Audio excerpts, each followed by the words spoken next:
안철수 전 대표가 이렇게 크게 행보를 놓은 이유는 뭐냐, 일단 들어가서 자리를 차지하고 앉아서 김무성 대표와의 훗날을 도모하기 위해서다.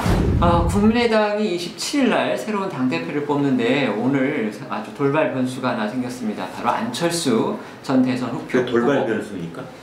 돌발 변수라고 봐야죠. 왜냐면 안 나올 거라고 생각하는 사람도 상당히 있었던 거고, 그런데 이게 갑자기 오늘 지금 이걸 돌발로 볼 것이냐, 예정된 걸로 볼 것이냐. 그렇죠. 그래서 그렇게 되면 제가 돌발 변수 그러면 저의 가치관이 거기에 평가가 개입된 거군요. 그냥 그러면 일단은 제가 객관적으로 안철수 전 후보가 오늘 출마 선언을 했습니다. 전격적으로. 자, 이 부분에 대해서 전격도 좀 걸리는데. 네, 그러면 전격이냐, 돌발이냐, 예정이냐. 자, 우리 김선배가 생각이 많으신 것 같습니다. 그 부분에 대해서 먼저 한번 얘기를 해주시죠. 아니요, 전혀. 예, 말씀 한번 해보시죠. 이게 뭐 고심 끝에 내린 결단 같은데요. 네. 오늘 아침 11시에 이제 출마 선언을 하려고 했다가 또 이러저러한 사정이 복잡하게 꼬이면서 점심을 드시고 3시에 이렇게 하네요. 네. 근데 오늘 석간 보면은 완전히 오보 내고 있어요. 글쎄요. 같이 출마를 보류할 것처럼 그렇게. 그러니까 오전 상황에서는 그 석간 기자들은 안철수라는 정치인이 적어도 8월에는 돌아오지 않을 거다 이렇게 본 거죠. 근데 이제 그걸 한번 뒤집는 거요. 그런 의미에서 전격적이다. 그렇죠. 죄송합니다. 아까 내가 말 잘못했어요. 그래서 전격적으로 볼 수가 있는데. 일단 안철수 국민의당에 대해서 창업주다 이렇게 얘기를 해왔고 본인도 그런 의식이 있는 것 같아요. 아직도. 근데 주식이 단 1주도 없는 창업주. 그런 느낌이 좀 들어요. 지분이 없는 창업주. 그러면서 본인은 그 이토 히로부미를 저격하는 안중근이 되고 싶은. 열망은 있으나 많은 사람이 안타까운 그런 상황인 것 같습니다. 말을 이어가기로 하죠. 제가 막간에 짧은 지식 하나. 대체 왜 이 양반이 뜬금없이 안중근을 얘기를 했을까? 그래가지고 혹시 같이 본이 같은 걸 찾아봤더니 진짜 같던데요? 수능 안시로 같더라고요. 안중근, 안철수, 거기다 또 한 분 안희정 기사도 수능 안시대. 그리고 안성기 국민 배우도 수능 안시고. 자, 짧은 토막 드시겠습니다. 그래서 오늘 그 기자회견문에 두만강을. 글쎄, 난 뜬금없이 왜 갑자기 안중근이야? 아니 조국을 구하지 못하면 살아와서 돌아오지 못할 것이다. 아니 도대체 무슨 말이야. 안철수 정치인을 지지하시는 분들한테는 죄송한데 좀 비유가 적당해야죠. 자기는 당을 구하려고 한다고 그랬는데 국민의당을 구하는 것과 대한민국을 구하는 건 막 혼동하고 있고. 국민의당이긴 하지만 당 이름이 맞네요. 그렇다 하더라도 국민의당을 구하는 것과 이 조국을 구하는 건 다르잖아요. 그분은 지금 청와대 정부. 저는 거기다가 더해서 안중근 의사와 본인을 본인을 안중근 의사에 비유할 만큼 그간에 정말 초계처럼 목숨을. 안중근 의사는요 정말 어떻게 보면은 심정으로라고 그랬으니까. 그래 심정. 심정은 누구나 가질 수 있나요?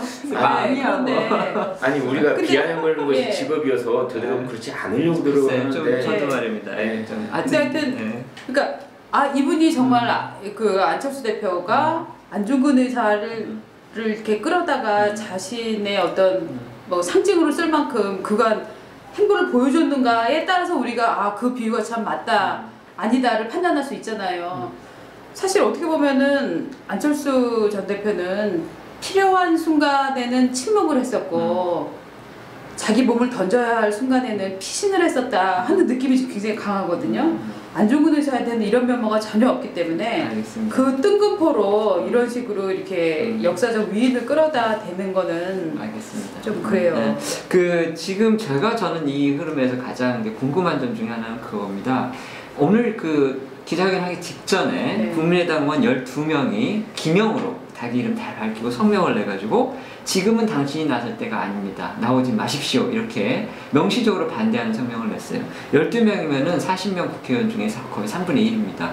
그리고 이분들이 하여튼 전당대회에서 굉장히 중요한 역할을 할 분들이고, 그 다음에 그 국민의당이 이제 물론 이제 동교동계라는 그 의미가 굉장히 약해지기는 했지만 어쨌든 뭐 야당의 어떤 적통성을 가지고 있는 분들이라고 주장을 하는 분들인데 그분들이 안철수 대표가 이번에 또 대표에 나오면 우리는 집단 탈당하겠다 이렇게 이제 예고까지 했다. 그러니까 이게 당에서 반대 여론이 굉장히 많고 또 제가 지난번에 이제 어느 방송에 나가서 저희 뭐 TV조선에 나가가지고서 그 프로에 출연했는데 거기 4명의 패널이 있었거든요.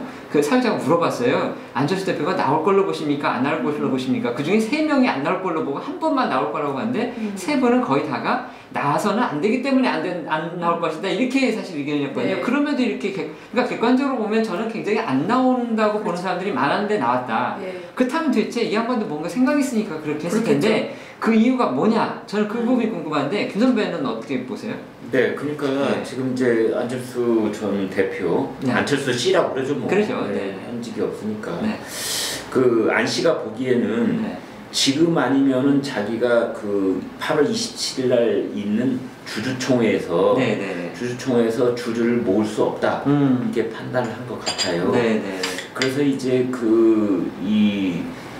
자기가 창업주이긴 하지만 국민의당이라는 주식회사에는 오너 일가가 따로 엄연히 존재하고 있습니다. 그게 이제 동교동계고 호남 의원들이지요. 그래서 이제 이것을 그 호남 의원들이 사실은 40명 국회의원 중에 대부분이잖아요. 그래서 이게 그 지난번에 왜 원외 지구당 위원장 이 100명 넘게 안철수가 나와야 된다. 안철수만이 우리 당을 살릴 수 있는 길이다. 라고 이야기를 하고 오늘 안철수가 나오면 안 된다고 얘기한 12명은 현역 의원들이에요. 자, 이걸 보면 너무 선명하게 보이는 거예요. 그 원외 지구당 그 100명 넘게 안철수 당시 나와야 된다. 이 사람이 다 어디 쪽 사람들이냐면 비호남 지역 사람들. 수도권인 되게 많고. 당연히 원외 지구당이니까 이 국민의당 의원들이 다 호남에 있으니까 원외 지구당은 다 비호남이 되는 거죠. 이제 이런 지역구도 하에서 안철수 창업주의 지분이 없어진 거예요.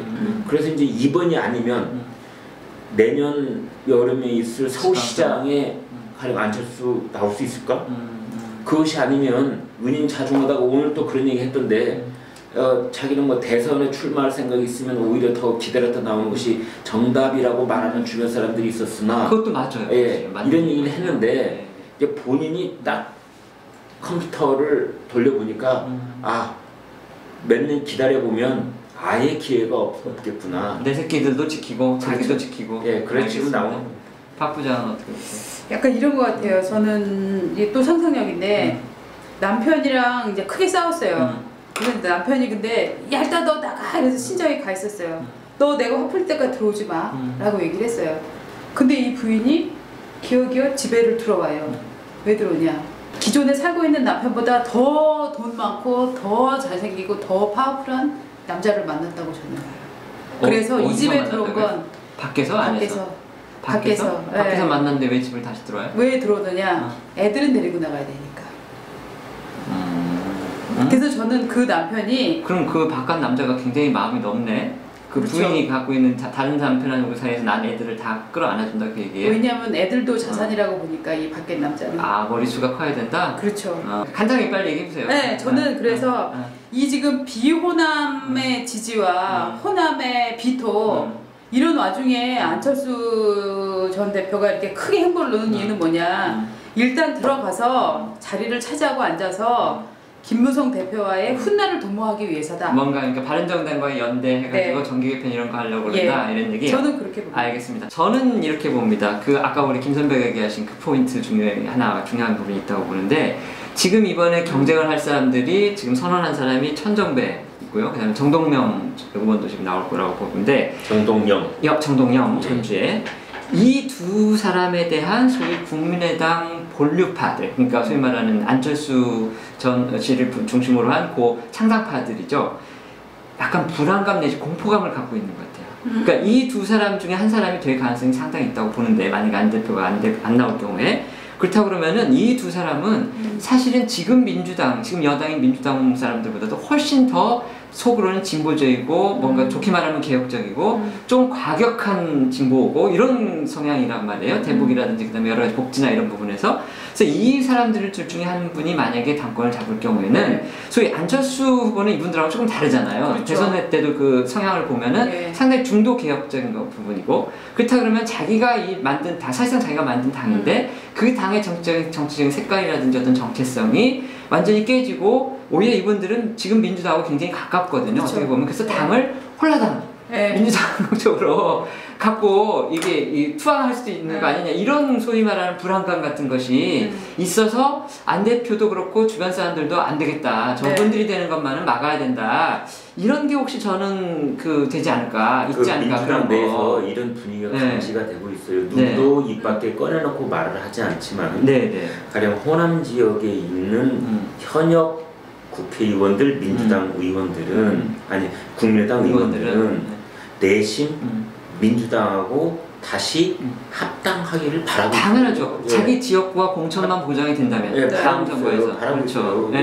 그래서 이 국민의당 사람들이 흔히 쓰는 말로 존폐의 위기감을 느낀다는 말 있잖아요. 정말 실감나는 말이거든요. 그러니까요. 그래서 저는 그 부분에 정동영, 천정배에 대한 공포감, 친한 세력들의 상당히 일리가 있다고 보고, 두 번째는 상대적인 건데, 지금 가장 많이 비판하는 논리가 그거잖아. 아니 대선에서 진짜 얼마나 됐다고 책임지고 물러나야 좀 자숙하고 있어야지. 그리고 무슨 제보 조작 사건 그런 거 자기가 어쨌든 대선 후보니까 총체적인 정치적 책임을 지고 물러나고 자숙해야지. 어디다 대고 지금 벌써 나왔냐. 그런데 제가 보기에는 안 대표가 아니 홍준표도 나와서 하지 않느냐. 대선 때 자기보다 훨씬 더 함부로 하고 훨씬 막말 다 하고 그런 양반도 나와가지고서 완전히 지금 월등하게, 그것도 원사이드하게 이겨가지고 복귀해서 제1야당 대표하고 있지 않냐. 그럼 나라가 안 될 게 뭐 있느냐. 그리고 마지막 하나는, 이건 좀 제가 억측인지는 모르겠는데, 문재인 대통령이 지금은 지지도가 높지만 안철수 대표가 보기에는 문 대통령이 저 지지도 오래 못 간다, 이렇게 생각할 수도 있을 것 같아요. 그러면 자기가 빨리 들어가서 이 판에서 거기에 대항마로서의 어떤 제2야당의 대항마로서, 아니면 최소한 협치의 어떤 대상자로서라도 뭔가 자기 지분을 빨리 확보를 해야 다음 지방선거, 그 다음에 총선, 대선까지의 그거를 갖다 자기가 크게 끌고 가기가 훨씬 전략적으로 유리하다, 이런 판단을 하지 않았나 싶은 생각이 저는 드는 겁니다. 더 얘기하고 싶은 거 있습니다. 예, 저는 두 선배들의 의견에 동의를 하면서도 그런데 요 스탠스를 갖기까지 이분이 누군가에게 얘기를 듣고 지지를 좀 받은 게 아닐까, 협의를 좀 한 게 아닐까. 그 중에 하나가 저는 김무성 의원이 있는 게 아닐까. 왜냐면은 아니 저 조선일보도 기사가 났지만 그 야당 공부 모임에 한국당, 국민의당. 아니 근데 저 사람들은 만나서 무슨 공부를 한다는 거예요? 공부하겠다면서요, 둘이. 김무성하고 안철수하고. 쿵푸. 공푸. 쿵푸. 여의도에서 무슨 공부한다는 거예요? 그러니까 이 두 사람은 정말 우리가 아주 잘 봐준다면 저는 그런 것 같아요. 아까 제가 말씀하셨듯이 무슨 공부한다는 거예요, 정말. 그러니까 지금 여당의 어떤 보수나 그 다음에 그 이념적인 부분에서 약간 좌쪽으로 가고 있는 것에 좀 대척점에 자기들이 서가지고서 그런 거를 한번 해보고 싶다라는 그런 것 같아요. 아니 근데 경제적인 이분들이 경제 정책이나 그 다음에 복지 정책이나 그런 부분. 유혹은 많이 느낄 것 같아요. 이렇게 볼 수가 있는 거지요. 바른당이나 국민당이나 어리버리하고 있다가는 양당 체제가 다시 돌아와서 그게 굳어지면서 바른당과 국민당의 존재감이 없어질 가능성이 있기 때문에 이 위기를 어떻게 돌파하실 것이냐, 건강한 제3당으로서 한국 정치 지형도를 다시 그리고자 하는 그런 꿈이 있었잖아요. 국민의당이나 바른당이나. 그런데 그게 점점 약화되는 거예요. 그러면 꿈이 약화되는 사람들끼리 뭉치는 거 아니에요? 그러니까 김무성하고 안철수하고 언제 같이 밥을 먹고 같이 공부를 하기는 택도 없는 소리지. 결국 위기감이라는 그렇죠. 위기감 때문에 같이 이제. 그러니까 저는 위기는 아니고 오히려 기회를 봤다고 생각해요. 그러니까 왜냐하면 위기일 수도 있고 기회일 수도 있죠. 그게. 왜냐하면 자유한국당에서 이를테면 최근에 나오고 있는 유석춘 혁신위원장의 이게 스탠스를 보면, 이를테면은 입지를 더 중도 쪽으로 가져가서 지평을 넓히는 것보다는 그냥 자기들 오히려 갖고 있는 땅에서 갖고 있는 땅에서 뿌리를 깊게 받겠다는 전략이잖아요. 그러니까 사실 어떻게 보면 가운데 지역이 오히려 더 비어 보이는 그 빈 공간 곳이 확보에 지금 가능성이 있다. 그래서 저는 위기이기도 하면서 동시에 상당한 기회가 아닌가. 왜냐하면 자유한국당이 진짜 이번에 모든 걸 다 부정하고 어떻게 다 하면서 지평을 큰 걸음을 저 중도로 나가겠다 했으면 이 당시 이게 뭐지 이게 무슨 뜻이지 막 이게 좀 지켜봤을 것 같아요. 그래서 그렇게 본다면 네. 지금 안철수 대표가 전 대표가 오늘 그 출마 선언문에 보면 지금 김선배에게 그 부분을 가장 크게 얘기를 해놓은 건 사실이고 자기가 그 명분을 낸 건 사실인데 저는 개인적으로는 이제 이 부분도 좀 보여져요. 이게 너무 우리가 안철수 대표를 소인으로 보는지는 모르겠지만 이분이 당대표 2번 했습니다. 새정치민주연합에서도 한 번 했고 국민의당에서 한 번 했고 근데 다 합쳐도 4개월밖에 안 돼요. 한 번 뽑히면 2년은 하거든요. 최소한 1년은 하고. 그래서 야 내가 당대표 좀 제대로 한 번 해서 왜냐면 사실 당대표가 돼야 자기 정치를 할 수 있는 거거든요. 근데 어떤 면에서 보면 이 양반은 좀 불운한 케이스이기는 해요. 그리고 특히 두 번째 국민의당 자기가 만들어놨는데 그때 리베이트 뭐 이런 의혹 때문에 물러났는데 그거 사실 무죄 판결을 맞았단 말이에요. 사실상에 지금 2심까지 문제 났으니까. 그래서 그런 부분에서 자기 어떤 개인적인 한도 있고 그런 부분에서는 조금 안 됐다 싶은 생각도 좀 들기는 하는데 저기요 신국장님 정치는 저는 이렇게 봅니다. 선거로 시작해서 선거로 끝나요. 그러니까 지금 여러 가지 복잡한 사람들이 물밑에서 움직이고 있는데 이거를 잘 안 보일 때는 내년 6월에 있을 서울시장 선거를 딱 못을 박아놓고 그걸부터 역산하면 풀려요. 자 그러면은 서울시장 선거 말고 그 중간에는 뭐 이래탈 선거가 없단 말이에요. 서울시장 선거 너무나 중요한 선거예요. 자유한국당 누가 나와요? 우리가 상상을 해보자고요. 민주당에서 추미애가 나옵니까? 아니면 누가 나옵니까? 국민의당에서 누가 나와요? 바른당에서 누가 나오죠? 뭐 여기 보니까 신문에 황교안도 벌써 시동 걸고 있다면서요. 자 이런 상황이거든요. 이제 그래서 10달 남은 서울시장을 놓고 역산을 해보면 국민의당에서 안철수 씨가 생각이 있는 겁니다. 지금 저는 그렇게 봐요. 알겠습니다. 그 시동이 이러한 일. 그럼 하여튼 결론적으로 저희가 단답식을 하나 먹고 끝내죠. 자 그럼 안철수가 일단 나왔습니다. 당대표가 될 걸로 보십니까? 안 될 걸로 보십니까? 김선배 어떻게 보십니까? 저는 반반입니다. 전 될 것 같아요. 저도 어쩔 수 없이 되기는 할 것 같은데. 자 그러면 오늘 이 정도에서 마치도록 하겠습니다. 고맙습니다.